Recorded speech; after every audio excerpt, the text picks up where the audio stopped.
نزیکی ساڵەکە جیڤینا پێنج ئالیت ناوبەرە ئالیەن سیاسی داوی پێهاتیە و هێزن سەرەکی بە هەڤڕا جیڤینا پێنج ئالی نەکرینە. هەرچەندە بزاف و پێشنیار و ناوڤژوانیە ئالیان هەبوو لێ نەکارینە پێنج ئالیان خڕڤە بکەن. نەها لە جهێ ئالیەن سیاسی رێکخراو دخوازنە ڕوو لە ناوڤژوانیە بگێرن و پێنج ئالیان خڕڤە بکەن کو بەریانەها بزاف هار بووکردن هەیە کو بێنە خڕڤەکردن. ئەو دیبەیتە بۆ بڵێندیدارێکە بۆ ئەو پێنج لایەنە لە هەرێمی کوردستان. ئێمە پێشتر بۆ ئاشتی وەکو یەکگرتووی ئیسلامی کوردستان و هەروەها وەکو دەستپێشخێرەکانی بەڕێز ئەمینداری گشتی چەند هەوڵی لە بەرچاوی کامێرە و لە دوور لە چاوی کامێرەش هەوڵی خۆمان زۆر راوە، سبەینێش تەئکید لەسەر ئەو هەوڵانەی خۆمانەکەینەوە.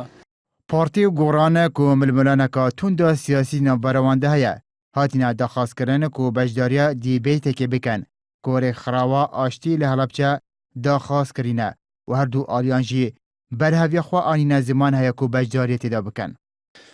برادرانی پارتی دیموکراتی کوردستان و یەکێتی و برایانی یەکگرتوو و کۆمەڵیش دێن، ئێمەش دەچین بۆ ئەوێ هەریەکە قسەی خۆمانەکەین بەڵکو بە هەموو لایەک بتوانین چارەسەرێک بۆ ئەم بارودۆخە چەق بەسوێ هەرێمی کوردستان بدۆزینەوە.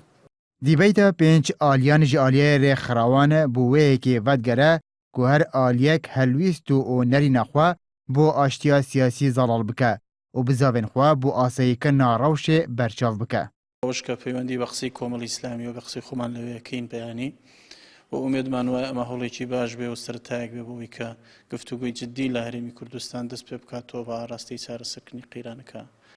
لەسەر ئەنجامدانا دیبەیتێ منزەرە عەلی سەرۆکیە جیڤاتارێ خەراوە هەڵەبجە بۆ ئێن ئارتی ڕاگەهاند داخواژێ حەزبان کریە لەسەر ئاسێ مەکتەبێن سیاسی نوێنەرên خوا بشینن.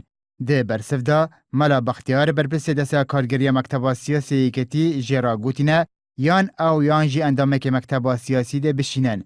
Partî jî jê ra gotîne ku endamekê mekteba siyasî de bişînin.